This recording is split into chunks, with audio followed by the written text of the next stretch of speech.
Hello everybody, welcome to this second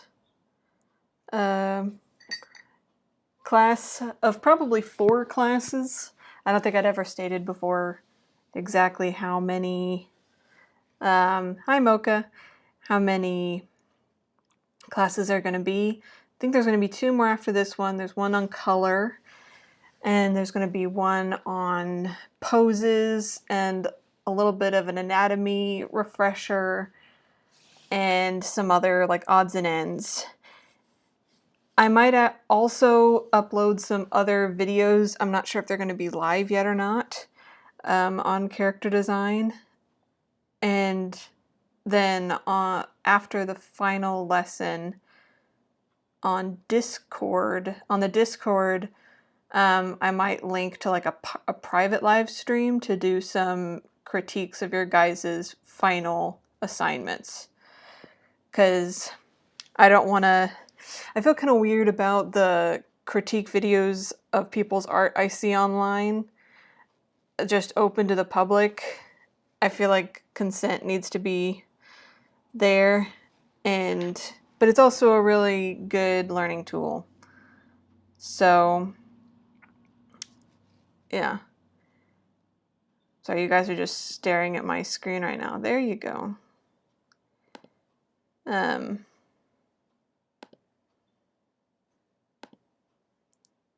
still not super familiar with OBS. I wish there was a way I could like lock it on this screen so you're not just seeing me go back and forth between the chat and my presentation. Looks like we've got 2 people so far.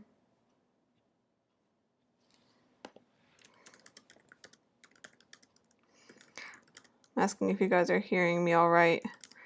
I had a mix-up with in my last live stream where I clicked the wrong button and stuff, and so people couldn't hear me for a little bit.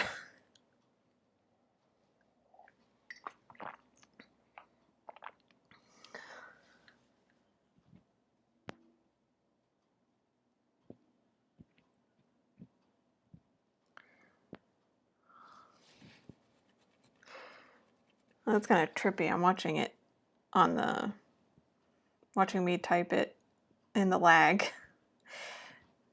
We'll probably wait a couple more minutes before really getting started, just to let some people file in.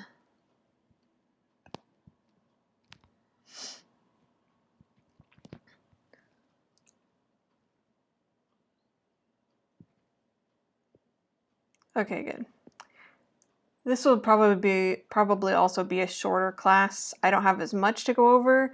We're doing costume today, and there's not a whole lot, like there isn't a whole lot of back and forth in this one. I know that there were some like questions and stuff last class, not so much this class. Basically we'll just be going through the different functions of costume and then give you a couple assignments, and that will be it. However, the assignments for this class will probably be a bit more involved time-wise, because it'll require some research, and if you're really serious about doing or designing a character, this is one of the times where you will have to revise and you're going to have to experiment with some different stuff. But luckily for these assignments, you won't have to worry about the color yet. We're doing a whole other class on color. This is just on designing the costume itself, which color is a really important part of that, but we're not going to be talking about color so much this class. But yeah, just a fair warning that I'm not going to obviously ask you, how long did you work on these assignments? But it will, like if you're really working on this character and it's a new character to you, this will probably be one of the longer processes. Because so much of a character's personality is tied up in their costume, which we will address. Alright, so I'm going to go ahead and get started. So I've already pretty much done the intro to this class, but we're going to go over costuming today. And basically, the big question is, what is the purpose of costume? And that's really what you should be asking yourself anytime you're trying to figure out how to design a costume. It's like, what's the purpose? And there are, let's see, like five purposes of costume that we're going to go over today.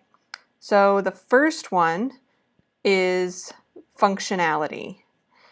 So functionality is like the literal use of the of the costume, and if it makes sense for your character. So if your character like has a sword, then the costume will need a place for the sword to go. If your character is very active, then they're going to have active clothing. If your character is like in outer space or something, then if they cannot breathe in space, then you're going to need to have an apparatus for that. So that's the basic functionality. So here are 3 examples of characters that I believe their costumes have really good functionality. So first we have Judy Hopps on the left from Zootopia, and she has this utility belt that comes into play in the film. It's where she keeps the fox repellent that her parents give her, and she also has what I believe is a bulletproof vest on. They never use guns in the film, but it looks like a bulletproof vest. Design-wise, it also functions to kind of help break up the colors. And she doesn't have shoes, and that kind of goes towards functionality as well. Like, she's an animal. They are like designed to run on hard surfaces without any protection. And she also has knee pads for her rough line of work. So all of that goes into, like, that doesn't tell us anything about Judy Hopps' personality, but what she might be actually actively doing. So the one in the middle is Longshot from Avatar: The Last Airbender. And so you can tell just from his design that he's an archer. He has wraps around his fingers, and he has an archer's glove on his right hand. He has a hat to shield his eyes from the sun when he's shooting arrows, and he also has a place to put his arrows in his quiver on his back. So, and you can also, by the loose clothing, you can tell that he's not like... it's very easy to run around in and stuff like that. It's made for a very active lifestyle. And then on the far right, we have Roy Mustang from the Full Metal Alchemist. And so basically what I wanted to point out was his glove. And his glove has an emblem on it that allows him to do fire alchemy. And so he has to have that glove in order to do it. The glove doesn't really show off any of his personality. It's not like a style choice. It's something he has to have to serve a certain function. So when you are designing your costumes, you need to be thinking about what function will this have in the plot. And it can also go towards, character as well. These all kind of go together to, they blend, like all these functions of costume blend together to show the character. So these designs, what I'm trying to say is these designs don't only show function, they also show personality and culture and shape and all these other different things that we're going to go over, but they just really show the functionality. All right, so the next thing is personality. So the style of clothing and the color should tell the audience about the character. So, and also keep in mind your character's socioeconomic status and their role in the story. So if we were designing a whole cast of characters, when you are designing like a side character, you don't want them to overpower the main character pretty much. So again, we're not going to go over color too much, and I tried to include a character that doesn't have a costume in here. The middle one doesn't have a costume because I understand that this lesson is going to be kind of difficult for people who might be trying to design a monster character. And so I'll talk about that more when I get to him. But the first one, start on the left, is Mabel from Gravity Falls. So you can tell a lot about her personality from her design. So they use shape in her design a lot to show her personality, I think. She has a lot of round shapes so that, you know, she's kind of like a bouncy, fun character. She's got round cheeks to show her youth and...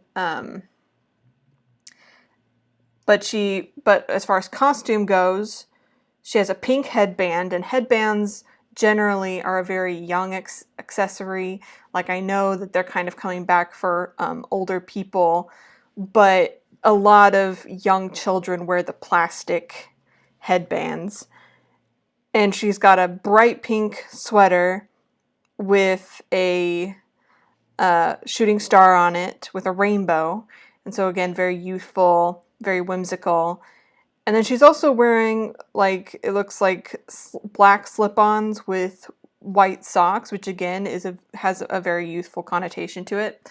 So everything about her design says young and whimsical.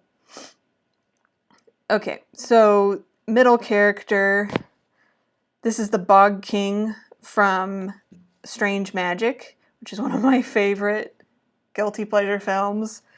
I love that movie, and I love this character. He is the best. He's got a Scottish accent. I love it, and I need to do a video on Strange Magic because it is such a mess, and I love it so much. But anyway, his design is so interesting because, again, he's not wearing any clothes. Like, it kind of looks like he is, but he's not. He has like an exoskeleton type deal because he's more of an insect kind of character. So he has a lot of angles to him, lots of points, and that shows like his kind of prickly personality. But he's not the villain that he wants everyone to think he is. And so his exoskeleton actually kind of looks like a knight's armor. You can see that in the breastplate, and you can see that in the shoulders. And his head, like above his eyebrows, kind of has like this pine cone kind of crown shape that looks like a crown. And so you can get kind of like his kingly side from that. And so even though he doesn't wear anything, you can still get a lot out of, like, you can get a lot of his personality from the shapes, which we went over in the first lesson. But like the first lesson kind of carries through everything else. So, and then on the far right, we have Miles Morales from Into the Spider-Verse. And so even though this is obviously like a Spider-Man, like you can tell by the eyes and like the basic insignia that he's one of the Spider-Men, you can really see Miles's personality as well. Like, his spray-painted suit kind of has like this homemade quality to it, so you know he comes from a humble background. But you also get some like ingenuity and creativity. Like, the black and red is more of a simplistic, monochromatic color scheme. And like the spray-painted on kind of more graphic spider symbol shows Miles's artistic side. So it's just really simple things that they did with his costume design that shows that it is Miles and shows a lot about his personality. All right, so the third thing is context and culture. So this is a thing that's going to require a lot of thought and a lot of research. So context is making sure that the costume fits in with the universe. So, like, and the story as well. So it's like, where does your character get their clothes? Do they make their own? Like, do they show where they rank in this world and stuff like that? And you also have to be really careful, like, if you are representing a culture that's not your own. Like, okay, so say I'm doing like a sci-fi, but I bring in some Japanese elements. It's like, is that respectful? Am I doing that in a respectful way? And this is why you also need to do a lot of research when you're using something from another culture, because like you don't want to use like a Native American headdress if you don't know what that means to that culture. You don't want to talk about Buddha like you know what Buddha is, but you don't actually, and you know, stuff like that. So, and that's really important if you're actually trying to make a historical piece, but also a lot of fantasy and sci-fi stuff takes from other cultures as well. So, which is good. It's a good thing to reference other cultures. Just be sure you're doing it in a respectful way, pretty much. So, for example, on the far left you have Moana, and that's like, this is a classic historical fantasy kind of story. Like they aren't trying to make a fantasy world, a high fantasy world like Lord of the Rings, using island culture. They're actually trying to recreate island culture. So they used patterns and textiles that are common amongst those people back in this time.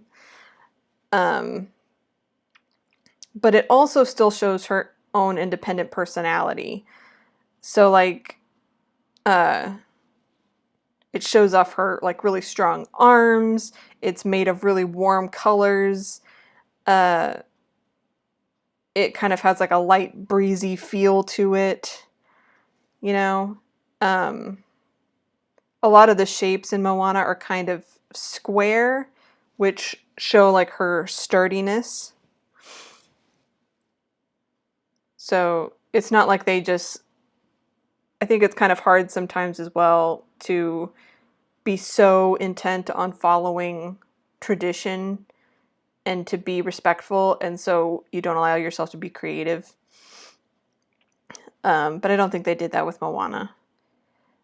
All right, so middle design is Theoden from Lord of the Rings, and I included him because I love the costume designs in Lord of the Rings, and they put so much work into it. Like, if you can watch the behind the scenes in the extended cuts, they go over all the armor, and it is insane how much history they put into these. And so, but just from looking at this picture, you can tell that he's royalty. You can tell how rich he is. You can also see how this design does take from human cultures, like Norse and Saxon history and design. Like, this didn't come out of a void. They were taking inspiration from other places. And it's the same thing with the designs on the far right, which is Dr. Doppler and Amelia from Treasure Planet, another one of my favorite animated movies, though it's actually really good. They have an English influence mixed with sci-fi steampunk to match the tone of Treasure Planet. So, for example, Dr. Doppler, the kind of dog-looking guy, he's dressed pretty traditionally English until you get to his shoes and you see how he has these kind of gears on his shoes. And Emilia definitely looks more sci-fi with the cut of her coat and her really super high boots. But they had this rule in Treasure Planet called like the 70-30 rule. So it was like 70% like Victorian England and then 30% sci-fi. And they applied that to their backgrounds, and they applied that to their music, and they also applied it to their characters. And also shape language is really strong with these characters, but I won't delve too much into that, because I could talk about these characters forever. But yeah, so moving on. Costume is also really good for changing the shape of a character. So, or to bring out a motif. So for example, like one of my favorite examples is the far left, Cruella de Vil. Like if you look at her body is super small. Like she's skin and bones. She's a skeleton woman. But what really makes her character is her huge coat, which makes her this enormous presence that she wouldn't be if they had left the coat off. Like she wouldn't be Cruella de Vil without that coat, without that huge shape. And it's just genius design. And then with Megara from Hercules in the middle, with her it's not so much her costume changing shape, but it is designed to fit a very specific motif, which is the Corinthian columns in Greek architecture. It's a certain kind of column that has like, flutes up the side, those lines up the side, which you can see the lines in her dress. And then at the top, which would be kind of on her design, is like her bust area. They have more like very intricate swirly designs. And you can also see a similar design motif in her hair as well. And so that just is carrying on the really cool swirly designs that they have in the whole Hercules film. And then the last one is Stoic the Vast, I think, from How to Train Your Dragon on the right. And so he's a really big character. Like, unlike Cruella de Vil, if you stripped all his clothes off, he would still be a really big dude. But they used his clothing to make him more angular and also to kind of add some variety of shape. So, like his hat, I believe really, or his helmet, excuse me, I believe really kind of evens out some of, like, he's very bottom heavy without the hat, or the helmet. But you put the helmet on, and these really wide curved horns kind of create an oval shape. So you have a big oval, and then a little kind of rectangle for his head, and then a big rectangle for his entire body. So it just creates some variation that makes him much more interesting to look at with the helmet than without the helmet. All right, and the last thing, as far as what is the importance of costume, is to tell the story. And you should really be thinking about this in every single step. Like in the function, you're like, how is this telling the story? In personality, how is it telling the story? In culture, how is it telling the story? In shape, how is it telling the story? Like story goes into all of these different aspects. Let me check this. Okay. So, like with Edward Elric from Fullmetal Alchemist on the left, he is missing his right arm and I believe his right leg. It's been a long time since I've seen it. But it was due to an alchemy experiment gone wrong, and it's the main motivation for his character, is directly tied into that, that part of his design. And I consider it costume. Like if it's not organic and they don't have a choice, and they have a choice in how to design it, I consider it costume. So I think hair is part of costume, stuff like that. The middle picture is Mulan from Disney's Mulan. And so the big driving, the big part of the story is that Mulan, a woman, is dressed as a man in the army. And so they had to design a costume for her that was accurate mostly to the culture, but also that would conceal her being a woman, and kind of like it beefs up her arms a lot, you can see, and kind of fills her out in the torso and stuff so that she doesn't look as effeminate. And then she has her hairstyle up the way that men would style their hair. And she also is she's doing all this for her father. And she holds her father's sword, which you can see in the picture there, and it has a very specific look to it. And it's designed very specifically because it's important to her story. And then on the far right is Rapunzel. And her like dress isn't that important to her story. It's her hair. Like the hair is the main motivation for the villain. The hair is really like intrinsic to the storytelling, and it's a big part of the reason why Rapunzel is the way she is as a character. So those are the, let's see, 1, 2, 3, 4, 5 reasons. What's the purpose of costume? But then there's a few other things I want to go over before getting into assignments and stuff. So there's a few other little things you can do with costume that's really fun to play with. Especially like, okay, I'm going to go on a brief tangent here. Forgot to put this in my notes, but like costume is where I would start to try to figure out what style you want to draw in for this character or project or whatever. And a lot of that because a lot of like how detailed the costume is depends on what you're doing with the character. For example, if you are designing an animated character like Mulan, you have to design her character so that you can draw her over and over and over and over again, and it's not a pain in the butt.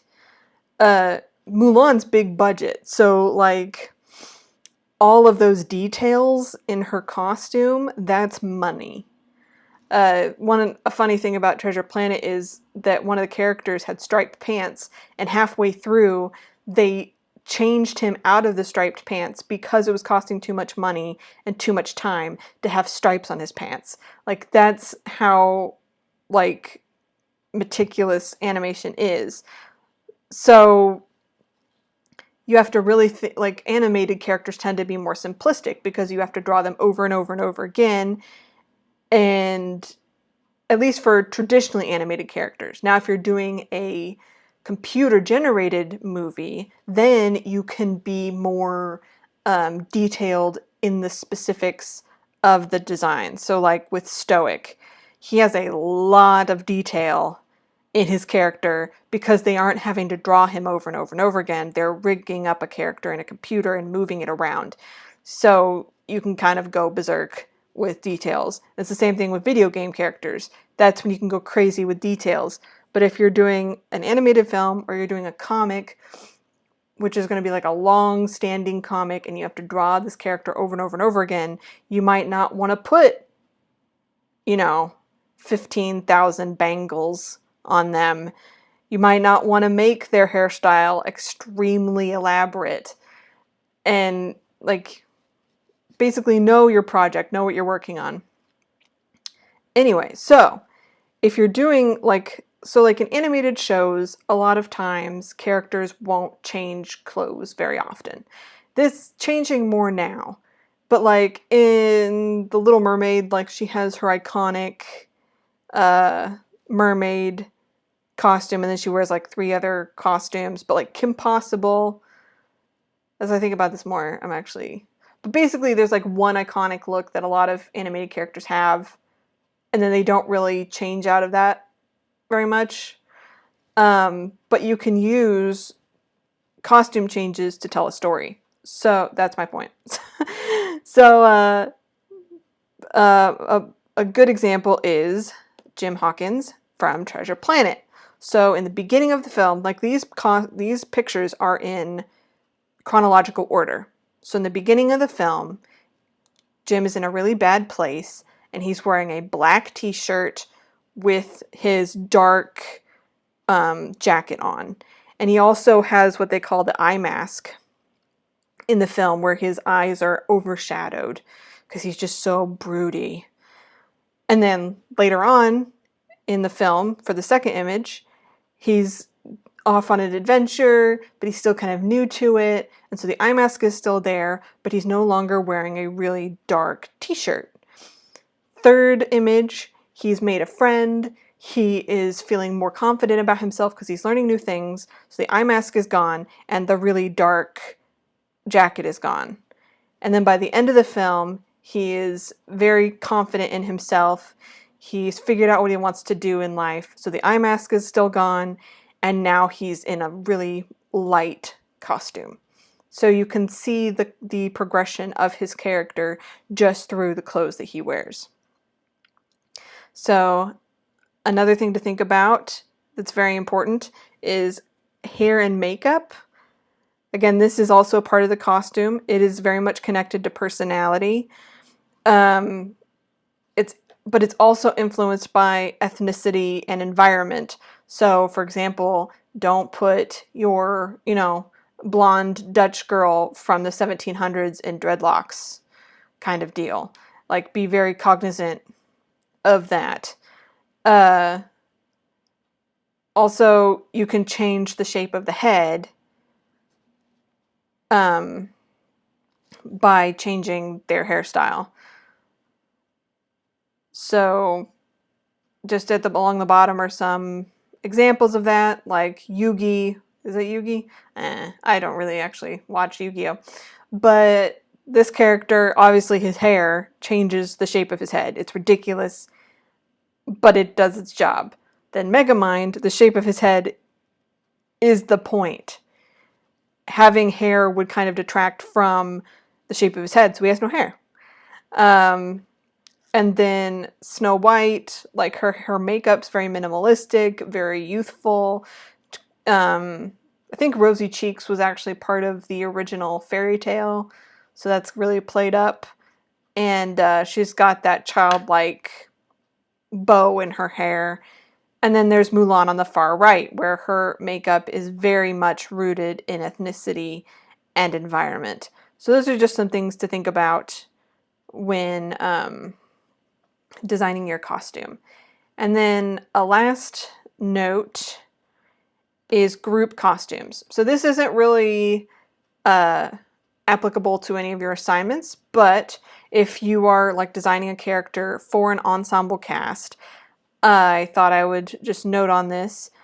So it's very important if you're doing an ensemble cast to not be very samey, if I'm making myself understood. Check that. Okay. So, like, one of my favorite cartoons is Motor City, but they don't do character design very well. Maybe that's just the nature of the beast for the way that they animated it, but all of their characters had the same shape, very similar silhouettes. Like, there were some shapes in costume that differentiated them, but there wasn't like this huge difference like you can see with these two groups.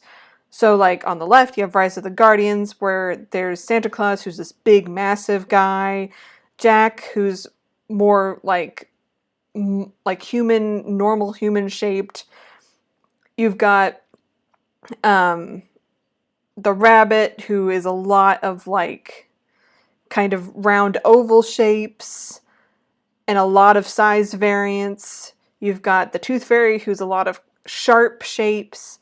And then you've got the Sandman, who's like just this big round circle, pretty much.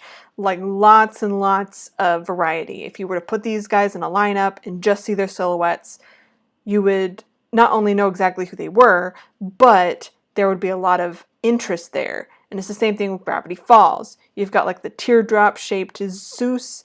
You've got the twins who look very similar, but they've got like the large heads and tiny bodies. Mabel's hair really kind of differentiates her silhouette from Dipper's silhouette.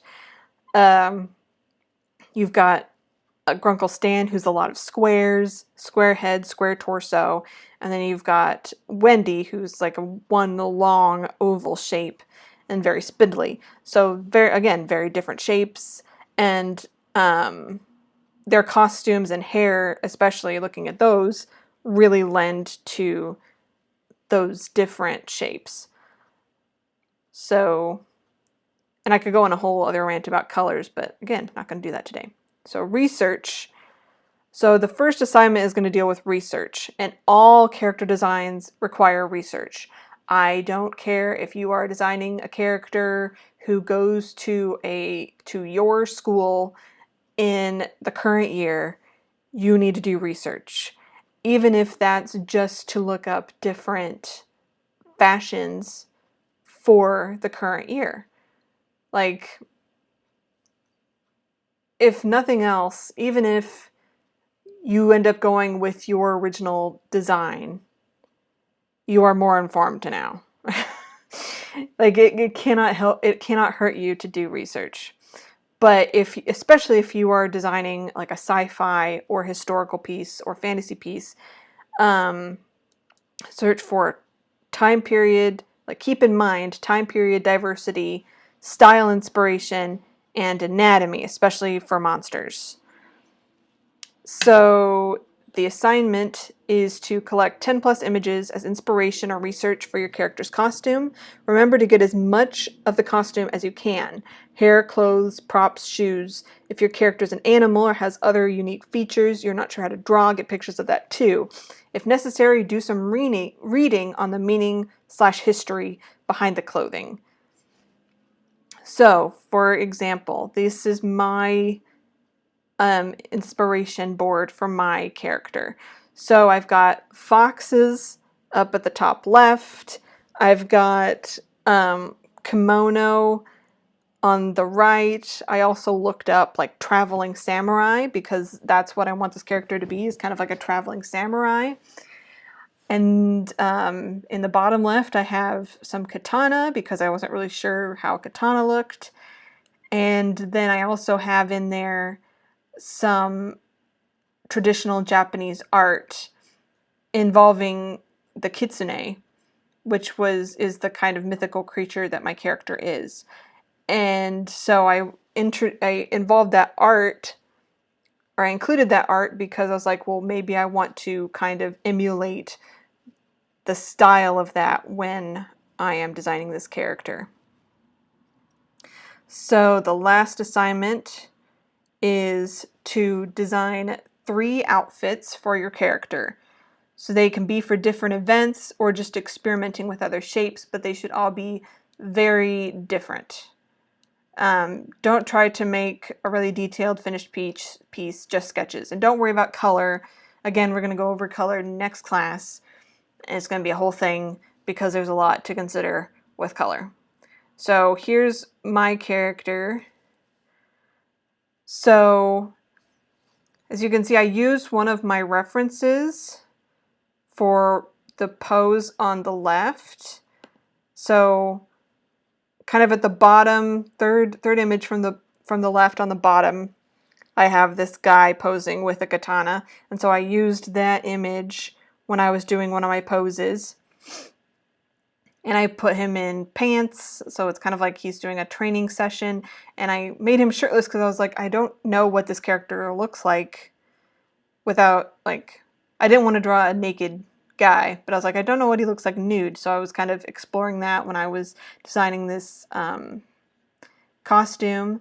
And then in the middle, I've got kind of his more traditional traveler costume, taking the hat from the top right. And I kind of made it more triangular because, again, my character's dominant shape is a triangle.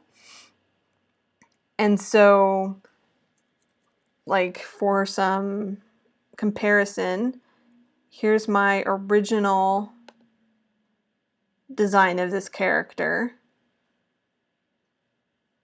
And here's after I did some research into the clothing. So you can see like the cut is very different on the middle and far right images. I also, there's like this little, if you look at the image of the three men, they have this little kind of belt thing.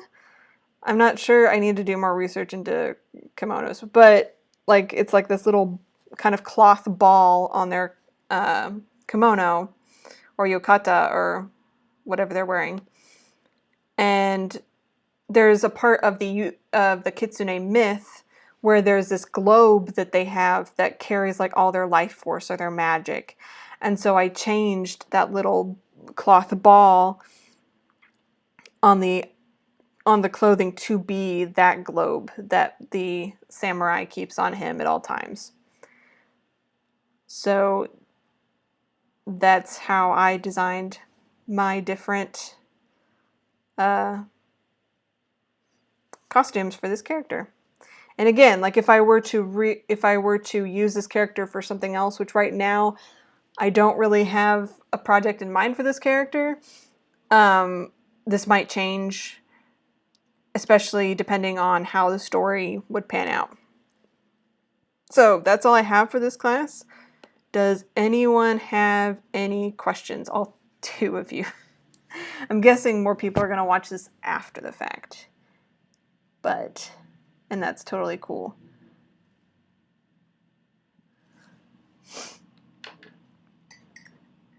I'll wait just a minute for this YouTube to catch up with me.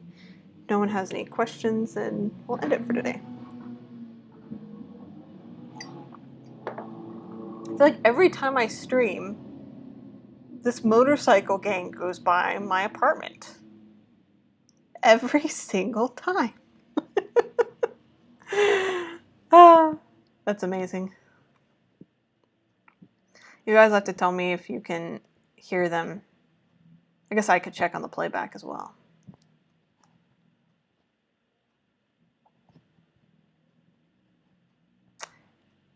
Alrighty.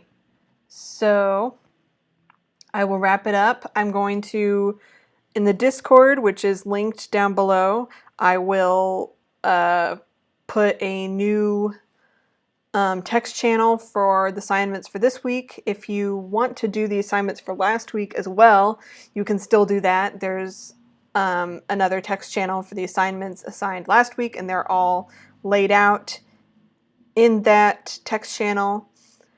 And I'll look over whatever anyone posts there.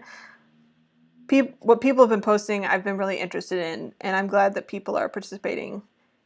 It's super cool. And there's also a link in the description to my Ko-fi channel, or my Ko-fi account. If these lessons are free, and I don't want to pressure anybody into donating, but if you really enjoy these lessons and want to give a little something back, that's how you can do that. All right, so I will see you guys next week, same time, Monday, 5 p.m. Central Standard Time, and we will be going over color. All right, and I'll see you then.